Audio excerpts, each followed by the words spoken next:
Pero creo que llega el bálsamo ahora, Andrea. Llega el bálsamo con una novela, pero tan hermosa que la puedo calificar de inolvidable. Vamos a hablar con una escritora que, si ustedes la escuchan, le conocen la voz. Si la ven, la tienen recontravista. Y seguramente que leyeron alguno de sus libros. Ella es periodista, es escritora, trabajó muchos años en Todo Noticias. Claro. En principio, allá por el 95, especializada en crímenes, era movilera.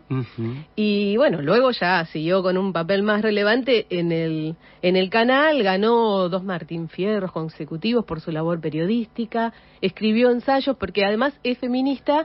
Claro, escuchando tanto tiempo de crímenes y de femicidios, claro, ha hecho con otros autores No somos ángeles y Mía o de la tumba fría. En cuanto a sus novelas, La Virgen en tus ojos, La hija del campeón, Cornelia, Errantes, La sirena, y el último libro, La cocinera de Frida, que terminé de leer esta semana, es lo que nos convoca a hablar con Florencia Echeves. Hola, Florencia, ¿cómo estás?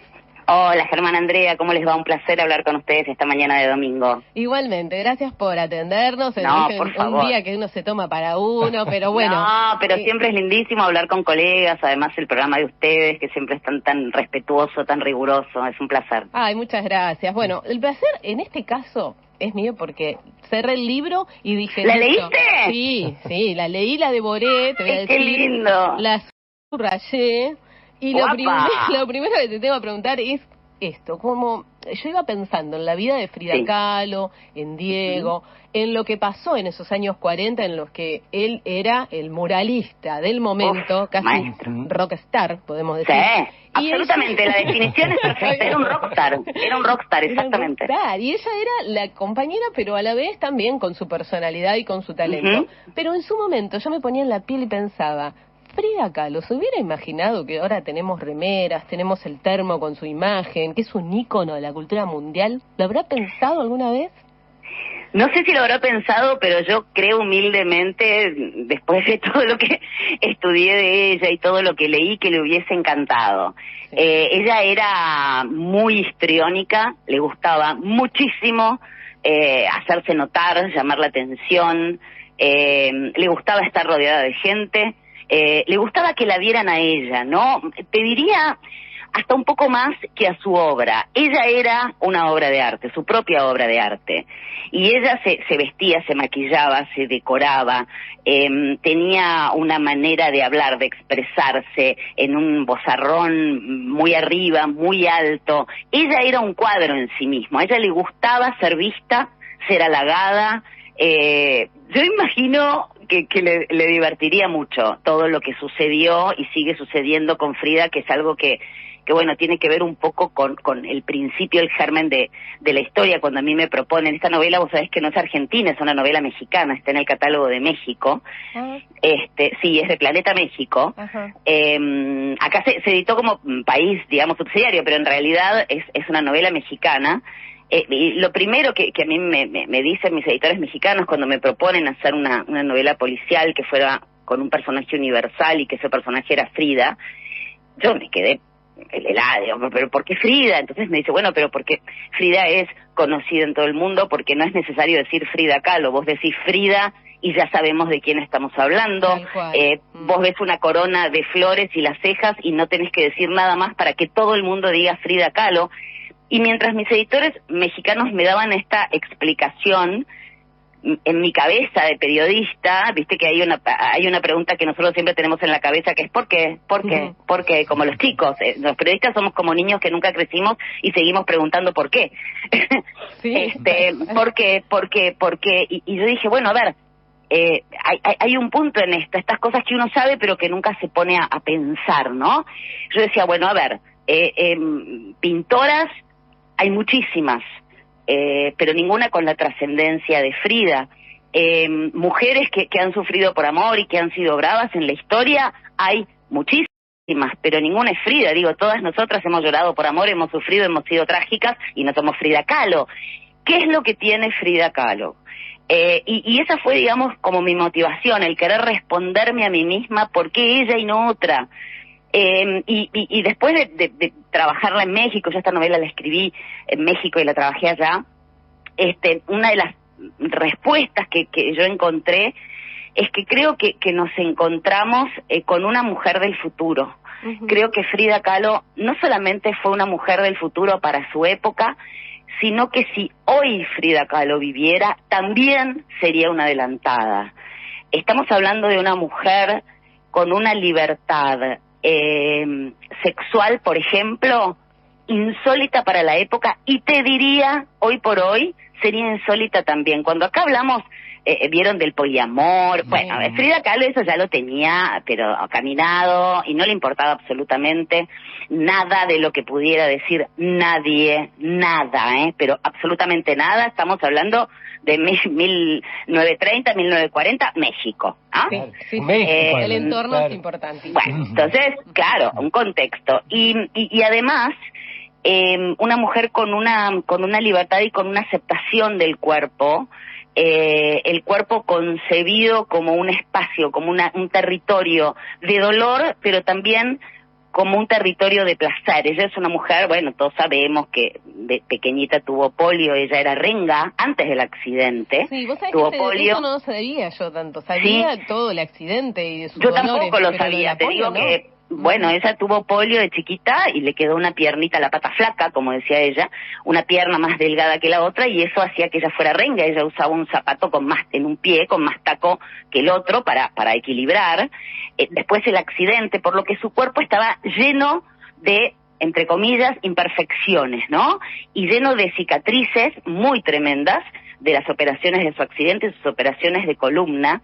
Y ese cuerpo para ella era una obra de arte que ella exponía y se desnudaba adelante de quien sea, sin ningún tipo de vergüenza, porque era como una suerte de cuadro y de reflejo de su dolor, pero por otro lado también era el camino que ella tenía para el placer, que era su cuerpo. A ella le gustaba comer, le gustaba tomar, le gustaba bailar, le gustaba tener sexo. Su cuerpo era un templo de placer y de dolor. Y así se concibió ella toda la vida. Y a mí me pareció una mujer del futuro, desde sus expresiones, desde su pensar, desde muchísimas cuestiones que a mí me impactaron, y creo que eso es también lo que de alguna manera en una segunda capa de lectura de Frida hace que tantos años después Frida Kahlo siga siendo Frida Kahlo, y cuando decimos Frida sabemos de quién estamos hablando, ¿no?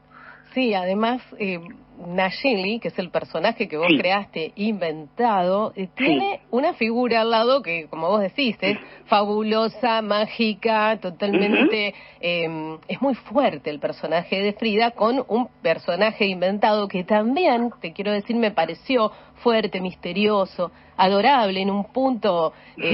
Cuando yo quería saber más de su historia, me metí mucho en su historia y cómo se conocieron. Les cuento a quienes no leyeron porque es del principio del libro, no es una spoiler. Sí, no vamos a spoilear nada, no. Del principio de ella va de su pueblo natal y Frida, que tenía un personaje imaginario, una amiga imaginaria, la ve y dice, vos sos mi amiga imaginaria, vení acá. Se la llevó a la casa como cocinera. Ahí arranca. Bueno, exactamente, ahí arranca, digamos, cuando surge esta historia yo tenía bien claro que yo siempre escribí personajes de ficción, todos personajes absolutamente inventados por los que yo podía ir y venir como se me antojara, hacer y deshacer, matarlos, revivirlos, digamos, en las ficciones, el arte de matar sin consecuencias para los que hacemos libros policiales, ¿no? Pero en este caso yo tenía acá una suerte de traba que es que tanto Frida como Diego existieron. Y yo no soy de las que creo que en la ficción todo vale, ¿no? Digo, cuando estamos hablando de personajes que existieron, no vale todo. Yo no puedo hacerlo. Mucho. Yo no puedo hacer lo que se me canta con la memoria de personajes que existieron, menos en una novela que yo estoy escribiendo para México. Claro. ¿No? Que estamos hablando de dos de sus grandes, el héroe y la heroína mexicanos. Que despiertan pasiones y odios, que eso me enteré después. Entonces, bueno, yo lo que dije, a ver, esto es un libro de ficción, yo no quiero que esto quede ni como una novela histórica, ni como una investigación periodística, porque no era eso, no estaba concebido de esa manera. ¿Qué hago yo para que toda la parte del libro en donde yo hablo de Diego y de Frida no quede como una investigación periodística de dato duro? Bueno, meto un personaje inventado, ¿no? Meto la cucharita de la ficción. Y ahí es cuando surge Nayeli, y para darle más peso a esto que estoy diciendo, la decisión fue que el título se llamara La cocinera de Frida. Esto significa que la protagonista del libro es la cocinera, Frida es la circunstancia de esta muchacha. Hasta ahí me parecía que todo estaba muy bien, muy encaminado. Empiezo a hablar con mi núcleo duro de amigas que son periodistas y escritoras, les cuento el proyecto y me encuentro con que todas mis amigas me decían, ay, Frida, me encanta, Frida, y dije, estoy en problemas, porque a la cocinera no la está viendo nadie, porque Frida se devora todo. Sí. Además, yo en ese momento no tenía idea cómo iba a ser la cubierta, la tapa del libro, pero no tenía la menor duda de que iba a ser Frida Kahlo. Hermosa foto, digamos, de Frida, la de la una belleza. Sí. Entonces dije, bueno, acá yo voy a tener que tomar una decisión como escritora, y cuando uno toma decisiones a la hora de escribir, te encontrás con un problemón, porque vos solamente vas a saber si esa decisión estuvo bien tomada o mal tomada cuando el libro ya está en las librerías, y no podés dar vuelta atrás. No podés salir a decir, pido, no, eso no estuvo. Entonces la decisión que tomé es una decisión que te diría que si escribir una novela tuviese un protocolo, esta novela está equivocada, está errada en ese protocolo. Yo hago aparecer a Frida y a Nayeli en la página 130, que para una novela es un montón. Imagínate como si en una película, casi al final de la película, en la mitad del segundo acto, aparece el protagonista. O sea, es un error técnico. Pero yo dije, yo necesito tener prácticamente la mitad del libro dedicado a Nayeli, porque tengo que tener un personaje tan fuerte que para cuando se encuentre con Frida, las fuerzas estén equiparadas y nos importe qué es lo que le va a pasar a Nayeli. Y ahí, más que preocuparme en investigar a Frida, que de última es material que ya está y el trabajo de investigación periodística fue lo mío durante muchos años, eso no me preocupaba, me puse a construir a Nayeli Cruz basándome en mi cabeza, no quiere decir que haya salido. En mi cabeza apareció mi personaje de ficción favorito, que es Tom Sawyer. Yo amo profundamente, y dije, yo quiero ser una niña aventurera, quiero ser una Tom Sawyer, quiero ser una niña que para cuando llegue a estar frente a frente con Frida Kahlo, tenga una historia para contar. Y ahí me puse muy firme en todo lo que tenía que ver con Nayeli, y nunca olvidar que el libro se llama La cocinera de Frida, no Frida una vez tuvo una chica que le cocinaba. No. Bueno, leí por ahí, Florencia, que pusiste primero el título, no sé si para condicionarte o qué. Sí. Primero el título de la novela. Claro. Vos sabés que yo siempre, pero eso es como una maña que yo tengo, iba a decir un TOC, pero no me gusta meter enfermedades porque no tiene nada que ver con esto, una maña te diría, que siempre me pasó hasta incluso en los documentos de Word, viste, cuando uno trabaja en algo, me interesa que tengan título. Yo tengo una frase que una vez leí que me sentí identificada de Victorio Campo, que dice que las cosas que no son nombradas son una desdicha. Bueno, a mí me pasa lo mismo, yo necesito que esté nombrado, yo necesito tener el título del libro antes, porque es mi norte, es mi guía. Eso me lleva, yo cada vez que es muy difícil no dejarse abrazar ni envolver por las pasiones fridacalescas, pero yo tenía permanentemente el título grande, incluso me lo escribo grande en una cartulina y me lo pego en la pared. El título es La cocinera de Frida. Yo nunca jamás me podía olvidar eso, que el arco dramático fundamental de la historia es el de la cocinera. Por varias cuestiones. Primero, porque era mi protagonista, y segundo, porque es lo que la gente no sabe. Porque si bien hay muchas cosas de la vida de Frida que no se sabe, todos más o menos sabemos, sobre todo una novela mexicana. Entonces yo dije, ¿dónde está el misterio, la intriga, el uy, ¿qué va a pasar? En un personaje del que nadie sabe nada. Entonces, el arco dramático principal de la novela es el de Nayeli. ¿Quién es? ¿Qué le sucede? ¿Qué tormentas tiene que atravesar? ¿Cómo sale de esas tormentas? ¿Cómo llega en Buenos Aires? Ya sabemos que Frida, que Diego, que se murieron. Digo, ya eso lo tenemos. Entonces, bueno, el título, en muchos casos, pero en este en particular, para mí fue el norte. Es la orilla que yo tenía enfrente, y el kit de la cuestión estaba en qué tipo de nado elegía para cruzar ese río, ¿no? Florencia, y lo lograste porque también Paloma es otro personaje con otra historia que se compagina de la actualidad al pasado, que te hace, te genera la intriga. Y como vos decís, hay una historia que es conocida, que uno dice cómo la va a narrar, que una narrativa muy linda, pero además está la intriga que te hace llegar al final de un libro de más de 500 páginas, que lo leí en 4 días. Bien, ¿Qué te digo? Pero, ¿te das cuenta? Tengo que escribir más largo porque tengo lectoras voraces. La voracidad también venía la nota y tenía que tenerlo terminado, pero genial. Muy atrapante la historia, y donde también quiero decirte, porque hay imágenes que son de película, como Nayeli en la fuente, hay mucho arte y hay conocimiento tuyo profundo que te has documentado en cuanto a lo que es el mercado del arte y el tema de las falsificaciones, etcétera. Hay mucho de eso. Es hermoso. Sí. Vos sabés que cuando esta novela está dividida en dos, una parte, en realidad son capítulos que van y vienen, una parte es en 1940, de 1939 más o menos hasta la muerte de Frida en el pasado, en México, y otra parte es en Buenos Aires, en el presente, y era como mi remanso en la novela, ¿no? Porque era Buenos Aires mi ciudad, el presente que es mi época, y mi género, porque toda la carga del policial yo decidí ponerla en el presente, básicamente porque a mí lo que me interesaba del pasado era preparar esa mise en place, ese caldo de cultivo para lo que iba a pasar en el presente. Cuando yo empiezo a escribir una novela policial, siempre lo primero que pienso es cuál va a ser la mecánica criminal que va a existir. ¿Qué va a ser? ¿Un robo? ¿Va a ser un asesino serial?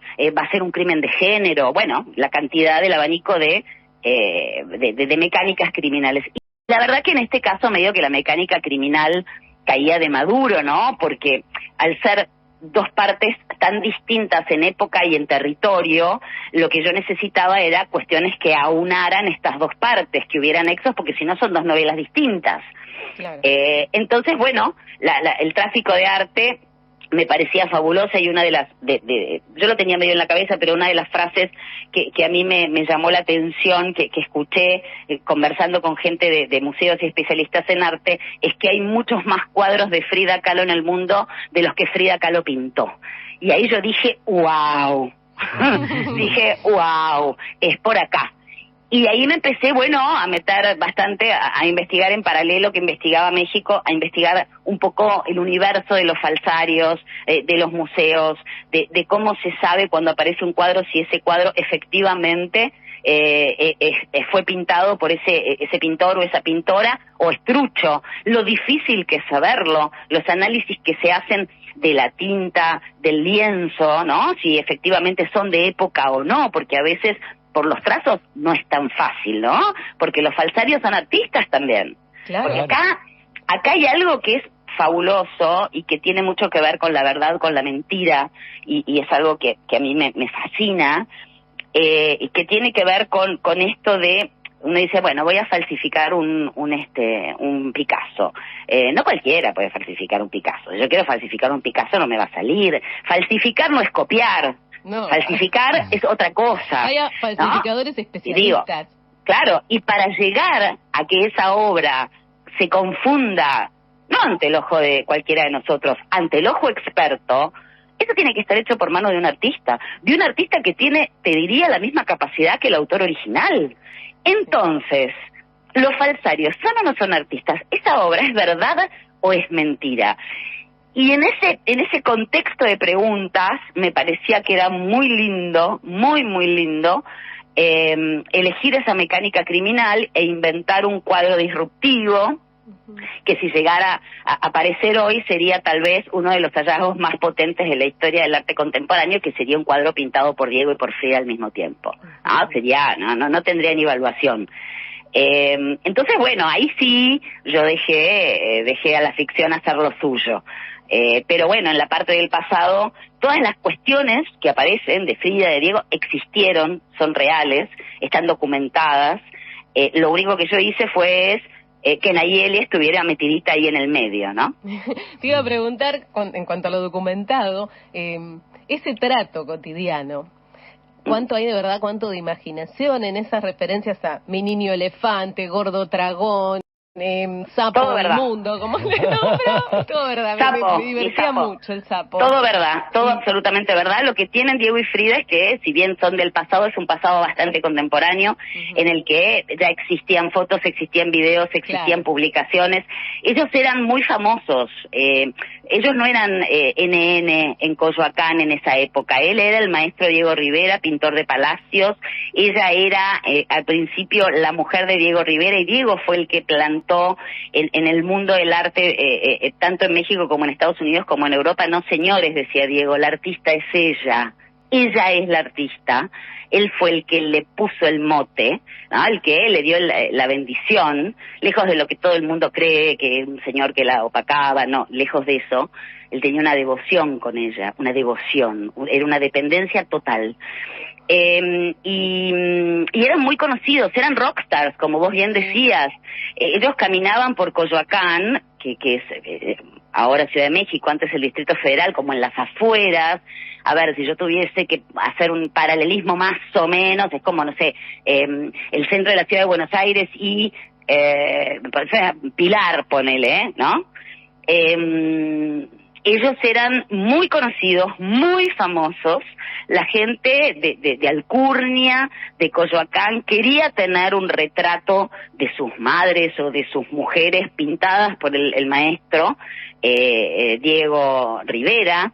Ella era conocidísima porque ella era muy ruidosa, muy ruidosa. Imagínate que Andrés Bretón se ponía a los pies de Frida Kahlo porque le decía que ella era la reina del surrealismo, y ella se negaba a ese mote, y ella decía, yo soy una pintora de sociedad, de drama social. Mentira. El pintor de dramas sociales, Diego Rivera, no ella, pero ella quería hacer otra cosa. Picasso arrodillado ante Frida Kahlo, ¿no? Digo, eran conocidos. Entonces, digo, cuando sucede todo lo que tiene que ver con Nayeli, estamos hablando de gente que era famosa para la época en su lugar, en su territorio. A Diego lo contrató Rockefeller, chicos, para pintar la General Motors. Digo, no, estamos hablando de una época en que eso es un montón. Es un montón.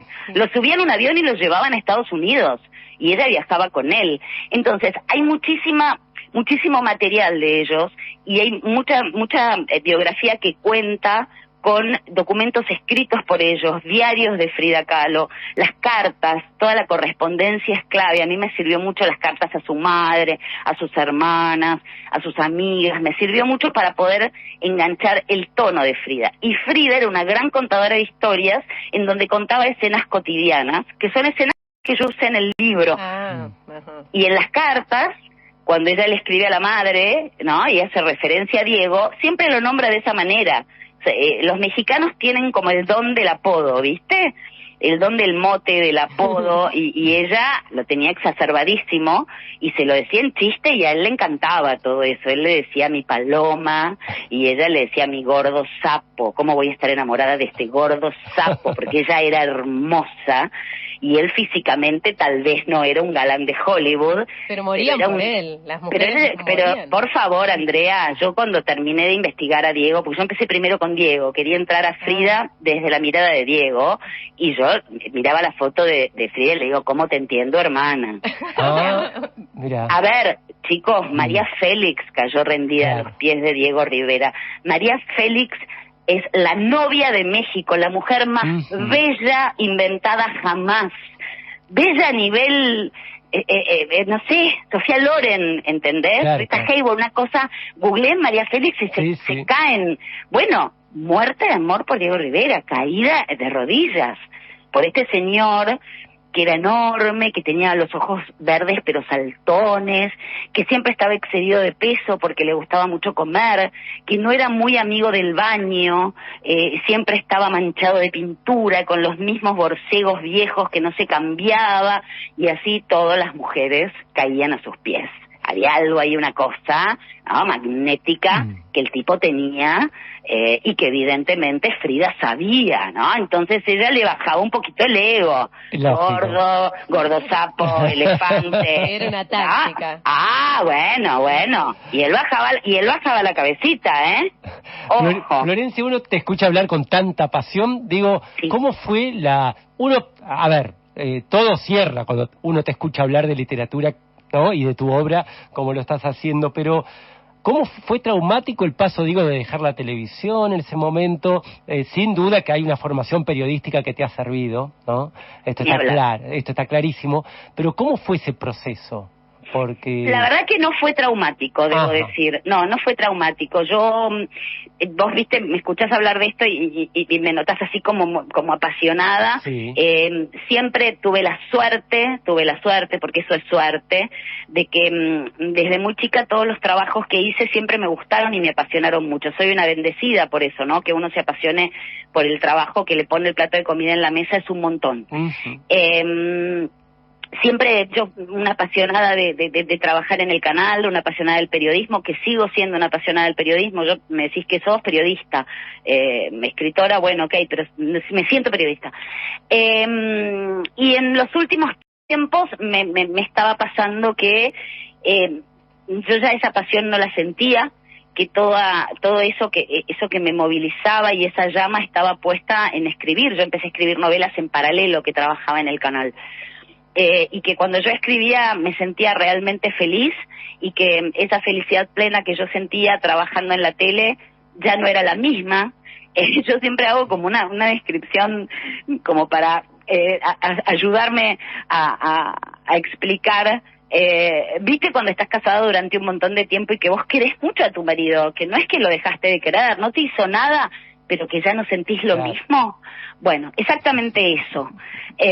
No pasó nada en el medio, no hubo pelea, no hubo infidelidades, simplemente que yo no sé no ser feliz en el trabajo, básicamente porque he sido siempre una privilegiada y es la única manera que sé, porque me tocó, no por otra cosa. Yo necesito, viste, que me corra la sangre por la vena. Y entonces ese fue el momento en el que yo dije, bueno, yo tengo que dedicarme a la ficción. No fue de un día para el otro la decisión. Fue una decisión, en realidad fue una decisión que sí tomé de un día para el otro, pero la puesta en la práctica me llevó un año más o menos. Para ordenar las cosas, para saber qué iba a hacer. Digo, bueno, yo no soy una joven rica y heredera, yo vivo de mi trabajo, ya no soy joven, no heredé nada. Entonces, digamos, lo que yo escribo y lo que yo produzco es mi salario. Entonces, no es fácil decir, ay, bueno, listo, me dedico a escribir, nada. No, claro, sí. Hay una diferencia entre la toma de decisión, como bien decís, y llevarla a cabo con muchos recursos para hacerlo. Una cosa es el proyecto, el deseo, y otra cosa es el plan, no es lo mismo. Tal cual. Entonces, bueno, ahí ordené un poco las cuestiones económicas, ordené un poco el futuro próximo, ¿no?, de contratos de libros. En ese momento, bueno, ya había venido Netflix a comprarme derechos, entonces, bueno, afilé un poquito eso, y pude finalmente tranquila saltar del barco. Y si hay algo que yo agradezco, si vos me decís, si yo volviera a nacer haría exactamente lo mismo. Yo fui muy feliz. Ay, me agarró esta primaverita. Claro. Yo fui inmensamente feliz trabajando en Canal 13 y en TN. Entré de muy chiquita, a los 23 años, la edad que tiene hoy mi hija. La miro y no puedo creer que yo trabajaba en ese momento tanto. Yo fui inmensamente feliz. El día que yo me fui de TN, yo dije una frase que me salió en ese momento y la sigo sintiendo, que es parte de mi corazón, queda acá. Y es cierto, para mí fue mi casa. Tengo los mejores recuerdos, pero bueno, es una etapa que por lo menos yo sentía que para mí estaba terminada y no me arrepiento de este amor. Bueno, bienvenida, porque la verdad que a las lectoras nos encanta que te hayas volcado, además de Al Policía, luego a este tipo de novelas. Ojalá también continúes con este estilo, porque es muy humano, porque habla de vínculos, porque habla de datos, de virtudes. Por ejemplo, la gente que cuando vos nombrás que descripciones de personajes como que les gusta escucharse hablar de sí misma, que les gusta que le narren historias, las relaciones entre hermanos, bueno, todo ese campo que quizás no está tan presente en otras tramas, acá nos deja pensando, wow, lo que se viene. La verdad es que te veo haciendo esto. Si lo disfrutaste, sí, yo me veo también, lo disfruté. Vos sabés que esta novela yo la disfruté mucho, fue un desafío grande. Bueno, ya es una novela que empecé a escribir en México, tuve que volver porque vino la pandemia, ¿viste? Claro. Digamos, me agarraba el confinamiento allá y ya soy mexicana, me dan el pasaporte. Y es una novela, bueno, yo me volví a principios del 2020 con una valija incluso de Ciudad de México. Yo estuve instalada ahí trabajando y después me fui a la Feria del Libro de Guadalajara a comprar material, ¿no? Material que era fundamental para esto. Yo me volví con una valija de casi 23 kilos de material, es una cosa de locos. Y cuando llego poco después, bueno, confinamiento, por lo que esta novela la escribí en confinamiento, y te digo que a mí me salvó. Sí, bueno, la verdad que es un hallazgo. A mí me salvó estar metida en esta historia mientras estábamos pasando un momento tremendo, ¿no? A nivel humanidad. Sí, claro. Es que los libros salvan. Florencia, muchas gracias por habernos dedicado. Chicos, gracias a ustedes, un placer haber conversado esta mañana de domingo. Igual